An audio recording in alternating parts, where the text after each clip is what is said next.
So greetings from your Hindu brothers and sisters from Europe. Just a few of us came. Unfortunately, not more could come. And I'm very also happy to say that I have a Hindu name as well called Mahaprabhu Das. So that's the advantage of becoming Hindu, is that you can get another spiritual name and have another culture and spirituality to one's original culture and upbringing. So we're going to speak a little bit about the situation in Europe, and I'm going to skip a lot about the organization. I'm going to speak especially about the advantages, the benefits, the opportunities that working together have, and also the challenges that many Hindu umbrella organizations face, like we face in Europe. I'm sure many face that all over the world. So I'm just going to say a little bit something about Europe. There are over 2 million Hindus of Asian origin in Europe, mainly in the UK, Holland, Germany, France, and Switzerland, but practically every single country in Europe has a Hindu presence, and more coming.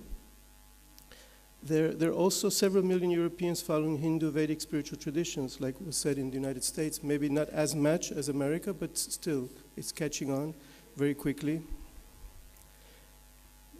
The Hindu Forum of Europe represents many different countries, umbrella organizations, and national organizations, and we try to be a network and a facilitator for all these organizations to help create umbrella organizations in every single country in Europe. And now I'm going to concentrate on the benefits and opportunities in creating national, continental, and international Hindu representative bodies. So one of the way I did the slideshow is that I have the topic on the top, so that's what I'm going to talk about, and there's some slides, some images of events and things that happened in Europe in the last couple of years, so I will say something very briefly about the photo, but mainly I'm going to talk about the slide, about the topic on the top. So getting official recognition. In many countries in Europe, Hinduism is not recognized. I come from Belgium. In Belgium, there are several religions that are recognized. All the Christian denominations, the Jewish and the Muslims. None of the Eastern religions are recognized. The Buddhists have applied 4 years ago, and they're still waiting. We have applied 1.5 years ago, and we're still waiting. The Sikhs are not recognized, Jains are not recognized, Baha'is are not recognized. None of the Eastern religions are recognized. And that's a big thing. It's a moral recognition, but also they get a lot of benefits. Official recognitions in Belgium get salaries for the priest, renovation of buildings. They can speak on public television and radio. They can teach the religion in school, faith-based course for the children. And they also get to do chaplaincy. So the official recognitions get a lot. And Hindus are not recognized, and we're working very hard on recognition. We have applied with a very nice dossier to the Ministry of Justice, and we hope it will come to fruition in the next couple of years. We might need a little help from the international community to put pressure on Belgium, because things go very, very slow in Belgium. So getting official recognition is a very important thing that Hindus can do by having representative bodies. And by the way, the photo on the bottom is the launching of the Hindu Forum of Europe in Brussels in 2007 with some British Hindu leaders and MPs from the United Kingdom as well. So another thing that is a benefit for having, representing and defending the interests, needs, and concerns of the Hindu communities to government. The government needs to know from one body what are the concerns, the issues, the problems, the needs of the community. They can't deal with 20 different organizations or individuals. They need to deal with representative bodies. So representative bodies can transmit to the government the concerns of the whole community.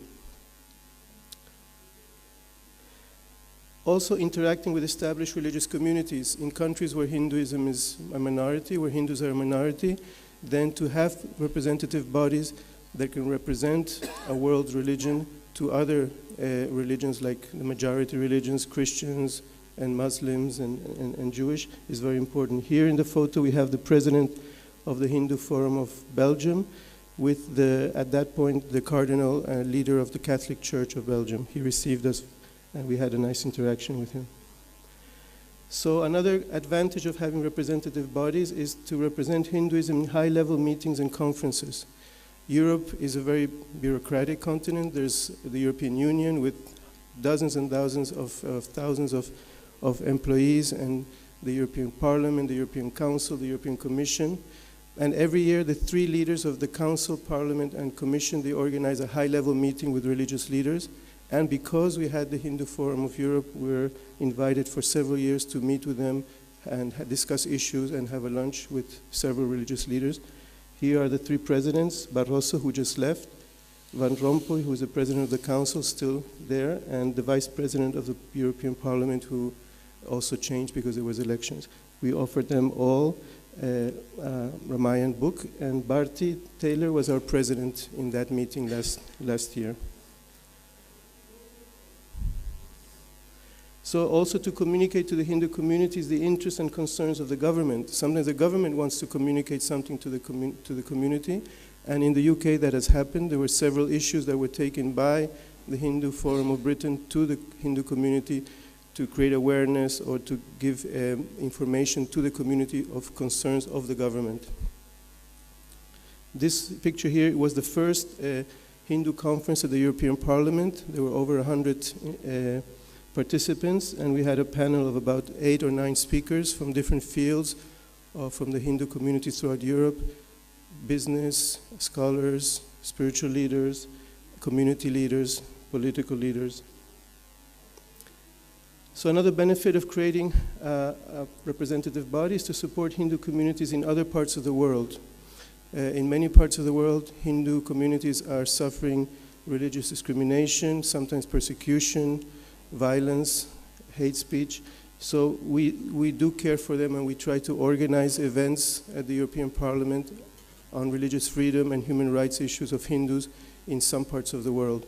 We are organizing a conference next year for South Asia and Southeast Asia, so if anybody's interested to know more about it, I can give information about that. It will be held in May or June at the European Parliament. Here is a photo of Bharti participating at the Hindu Summit in Bali 2 years ago. Also, an important thing is to respond appropriately when Hinduism is being portrayed in a demeaning way.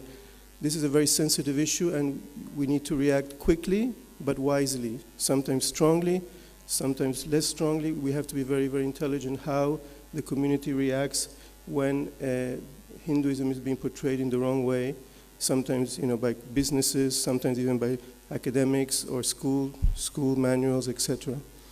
The photo is at the Vatican. We were received by the Pontifical Council of Interreligious Affairs, and we're trying to establish a relationship in Europe with the Vatican so that they get to meet with the Hindus in Europe regularly.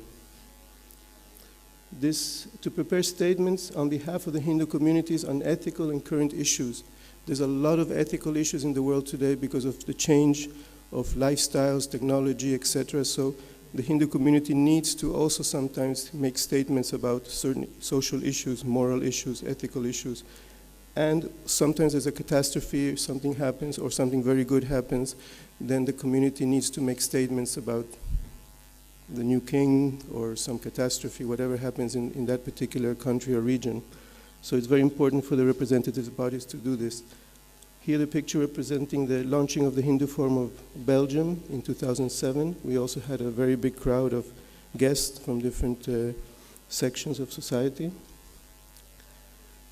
And also to develop skills and share knowledge and experiences, like was said by my previous speaker, that it's very important to learn from each other and get the right exposure to knowledge and experiences. This is also a picture of the launching of the Hindu Forum of Europe in the European Parliament. So there's also challenges. It's not all good. There's also some challenges. And here's a photo of the launching of the Hindu Forum of Belgium, but a speaker from the Hindu Forum of Britain, one of the leaders who established the Hindu Forum of Britain, Ramesh Kalidai. So one of the difficulties is to get the different spiritual traditions to work together. Everybody has a different sampradaya, different teaching, different guru, different founder, and it's very difficult sometimes for them to get together and work on certain issues. Just to give you an example, for example, the Jewish community has as many denominations and spiritual, philosophical, religious differences as the Hindus have, and on that field they are very separate sometimes, but when it comes to social, political issues, they're together. They have tons of advocacy bodies in Europe. I'll tell you more about the money afterwards, but they put a great effort to work as a unity, even though spiritually, religiously, they have great differences. This picture was also from the conference at the European Parliament. So one of the biggest problems we have is funding. You know, Hindu businessmen, Hindu followers like to give to temples, to charity, but very rarely do we find Hindu businessmen who like to give for advocacy work. It's very difficult to get funding for representative bodies. This is a picture at the Hindu summit in Bali. And also Hindu spiritual leaders speaking on behalf of Hindus many times present their own spiritual traditions, and that creates a lot of confusion for non-Hindus. They don't understand, you know, if there's so many denominations, how can Hinduism be that particular speaker who's speaking? And that happens very often. Spiritual leaders speak on behalf of Hinduism, but they actually present their own spiritual tradition, and that creates a lot of confusion, especially for the non-Hindus. Then also there's a lot of difficulty with the word Hindu, in the sense that difficulty for non-Asian Hindus with the word Hindu due to its ethnic and geographical connotation. And there's many different groups who have difficulty to identify with the word Hindu because they think that you're referring to an ethnicity or a geographical place, so then they don't feel they're Hindus. So we're trying to break that barrier and say that Hindu is more than just an ethnic or geographical identity. So sometimes there's also lack of motivation in the Hindu community to participate in the political process. We could do it, but we don't do it. So that's one of the problems. These are some of the challenges that we face in Europe, and I'm sure they're similar in other parts of the world. So thank you very much.